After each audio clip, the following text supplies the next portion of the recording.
পাগলে বলছে, আমার আল্লাহ যদি খুশি হয়ে আমাকে জাহান্নাম দেয় আলহামদুলিল্লাহ। এবার শিক্ষিত সমাজ যারা আমাদের মতো কিছু আছে না, বেশি পণ্ডিত, এবার যাই বলতেছেন আসলে সবাই চাই জান্নাতে যাইতে, এই পাগলে চাই জাহান্নামে যাইতে। কত বড় গাদা! পাগলে মুস্কি হেসে বলে যে, হ্যাঁ ঠিকই বলছেন, আপনাদের মতো সুস্থ আমি হতে চাই না, এই পাগলেই থাকতে চাই। এবার তাদের একটু টনক লটলো, কই কেন? সবাই চাই জান্নাত, তুমি চাচ্ছ জাহান্নাম। বলে যে, ভাইয়ারা আপনারা মনে হয় আমার কথাটা খেয়াল করেন নাই, আমি বলেছি আমার রব যদি খুশি হয়ে,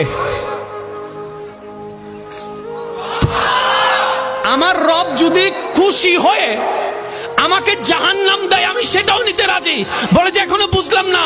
পাগল বলে জ্ঞান দিয়ে রবের বিষয় বোঝা যায় না, দিল দিয়ে বুঝতে হয়। আরে শুনো, রব যখন খুশি হয়ে যাবে জাহান্নামটা জান্নাত হয়ে যাবে, রব যখন নারাজ হয়ে যাবে জান্নাতটা জাহান্নাম